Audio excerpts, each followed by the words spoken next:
For years, students of prophecy have been warning as many as possible that Rome not only invented the religion of Islam, as we see in today's world, they are purposely using Islam to kill Christians in the same way they use Hitler to kill the Jews. Rome always seeks to play the moral card out front while committing their sinful acts behind closed doors. Case in point, check out my video titled La Cosa Nostra for the facts on this. On my main site, I have a page titled in the RCC Exposed section, and go down to the bottom, it says Pope and Islam.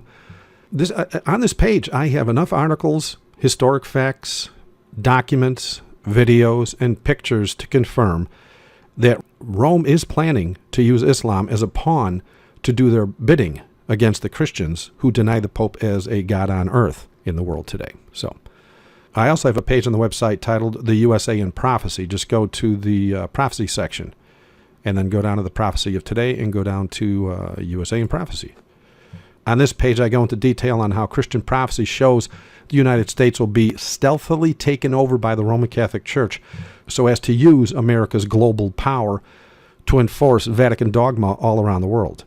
And this is why we see all the constitutions changing in all the other nations around the world as we speak as well. So, but the prophecy is clear. They need this power that America has to be able to set up the foundation for the mark of the beast that they plan to enforce very soon. In fact, I have many videos and studies online showing all the technology is now present for them to go forward with this prophesied act right now if they wanted to. But our Lord is, of course, holding them back until he defines who will stand with him and who will stand with Rome. In short, the shaking is at hand. But I also have much information in the newsletters and the videos that Rome, Islam, and the USA have been working together for years now to bring all the pieces of the puzzle together.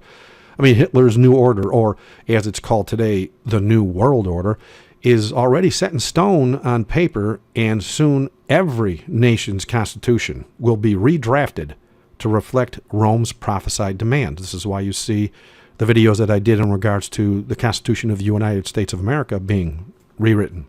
Now, many of you may have seen the video where Obama, who, by the way, is a Muslim working with Rome, actually allowed the battle cry of Islam to be shouted from the White House on camera. And while it happened, he smiled ear to ear, as is obvious in this video clip. Let me get here. Okay, here it is, right here. This is, of course, the article titled War Cry of Allah declared at the White House. Check this out.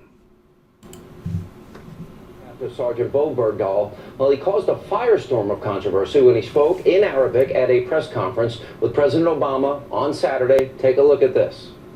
I'd like to say to Bo right now, who's having trouble speaking English, Bismillah ar-Rahman ar-Rahim, Zayabayem. I'm your father, Bo. The people of Afghanistan, the same.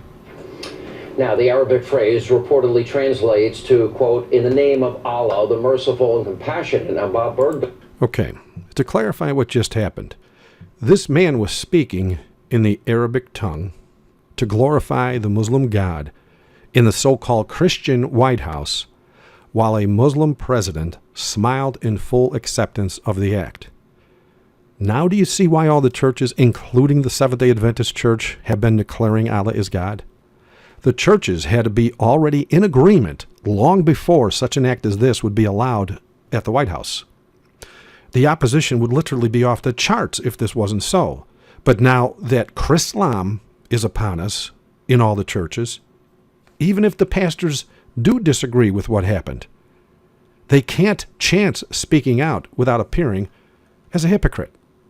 The bottom line is this: that battle cry was done after a traitor to America was rescued by a Muslim president who then allowed 5 killers of American people to be set free. He, of course, tried to do this twice, but both times Congress shut him down. And you can see the facts regarding that on this article from the Washington Times about Congress twice rejected the release of Taliban from Gitmo in a trade for Bergdahl. Okay, so knowing Congress refused his demands, as he has done many times before, Obama ignored the U.S. Constitution and committed a federal crime by ignoring Congress and the people of America to release a man that deserted their loved ones, while at the same time releasing men that killed their loved ones. Yeah, it looks a little bit idiotic, and it looks like political suicide for Obama. But keep this in mind. Muslims like to stand before every nation they conquer to declare the victory for Allah. I mean, since Rome, the U.S., and Islam are working hand in hand now, as I show in a video I did a week or so ago, they will most assuredly help each other politically when it benefits them the most. And that's what happened here. So, of course, they're going to let Islam play the victor so as to make America look weak, which will in turn bolster the morale and confidence of all the so-called radical Muslims out there. I mean, in other words, if you thought a Christian dying every 2 minutes was bad enough, it's about to get much worse now that Islam thinks they have beaten America and Rome is on their side. In fact, that is exactly what they're saying in every news outlet they can. Check this article out. The headline reads, Iranian leader celebrates. U.S. has given up. I'm just going to read this first paragraph here. It says, Iran's supreme leader, Ayatollah Ali Khamenei, took to the stage last week to proclaim the U.S. has given up on using military force to stop its ambitions and to boast that a worldwide Islamic awakening cannot be stopped. This is exactly what we were moved by the Holy Spirit to expect, were we not? When we saw how Obama helped Bergdahl get home after releasing 5 top officials in the Taliban, it was common sense to figure Islamic leaders would see this as an open sign of weakness. Now that this has happened, Rome's puppets in D.C. will now ask Rome's puppets in Islam to run rampant across the land so as to put in place the final bricks into the foundation needed to enforce the mark of the beast. There is also something else happening here in the background. We know that Rome invented the religion of Islam, and we know Rome is the one that taught them to stand before the nations they conquer to glorify Allah. And Rome knows the Muslims will see this video from the White House as their victory banner before all the world, and they also know it will cause them to go even further in their agenda against Christianity. But can you see what else is lingering underneath this rock? Rome is using both the American presidency as well as Islam as pawns against each other so as to bring Rome's agenda against all true Christians to a close. So you got to ask, why do they do this? Well, they have no choice. The Vatican prelates are actually Luciferians or devil worshippers. And Satan knows his time is running out, and he wants to get as many Christians off the planet as possible before that eastern sky splits. So he is demanding of those that worship him that they do this. Prophecy outlines that he hopes that every soul on earth will stand with him so as to claim earth as his trophy. But his arrogance is blinding even his own common sense. He knows the prophecies better than any man alive, and he knows he's already lost. But then, how many of us have met people that show the bold fruit of living in denial when everyone else around them see where they're headed? Well, the fallen god they worship or follow after via the leash of sin is where they learned to do that. When you follow Satan, you emulate his fruits just as the Christian emulates Christ.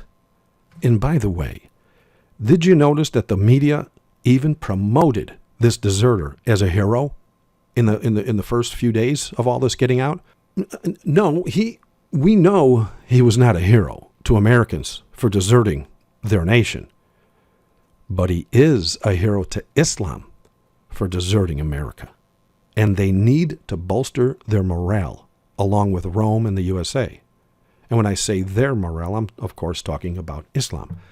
And one other aspect within this act of Obama is that we all know how Islamic terrorists love to commit suicide for Allah while taking as many innocent souls with them when they flick the switch in the hopes of gaining paradise.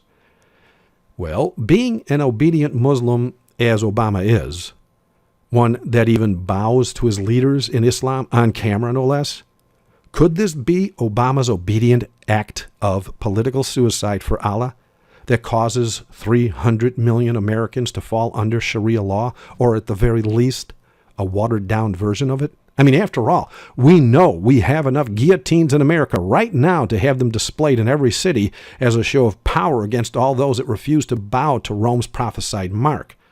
And we know how they're passing laws, and like, look what's going on in Georgia. You can legally have yourself killed by guillotine if you're a prisoner on death row, if you prefer that over the other forms of death. For Obama to rescue a traitor that was against American ideals and then release 5 Taliban officials that are also against American ideals, it proves Obama is truly against American ideals. I mean, there's no getting around that. And then one last thing, and I must add this because so many of you have emailed it to me in the last few days, and I thank you for it. Again, we know that Rome wants the Muslim to think they have a global victory over both the nations as well as the churches, right? Directly after this war cry was proclaimed from the White House steps, which appears to show Islam has defeated the largest nation on earth and the most powerful, we see this now happening at the Vatican, which appears or claims to be the largest church on earth and the most powerful. Check this out. The headline reads, "For first time in history, Islamic prayers to be held at the Vatican." Now, don't get me wrong, and don't get prophecy wrong either here. Islam hasn't taken America. And no, it hasn't even taken the Vatican. But the man of sin in Rome desperately needs them to think they have been successful for Allah. That being said, can anyone here guess as to what political position will now be handed to Islam, now that they're all successful in that will actually benefit Rome in a most positive manner? I hope and pray you were blessed. Please share this video with as many as possible. Thanks for watching. God bless.